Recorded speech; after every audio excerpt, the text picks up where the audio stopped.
Hello mga kabishi, ayan, luto na naman tayo ng Filipino food. For today's video is nagluto tayo ng ginisang ampalaya. At ayan, nilagyan natin ng maraming itlog. At ito nga pala guys, ang bili ko dito sa ampalaya na ito is 2.45 real. Ay, diba? Tatlong paraso lang siya, pero okay na.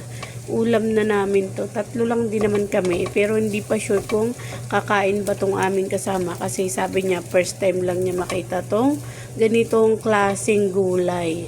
At ayan, gumawa din tayo dito ng para sa kanila, marag. Ayan, nakulo-kulo pa. And then here, chicken. Tanana. Gagawa tayo ng white rice together, marag. And then, ito na nga. Yan, ang ating ginisang ampalaya. Super yummy.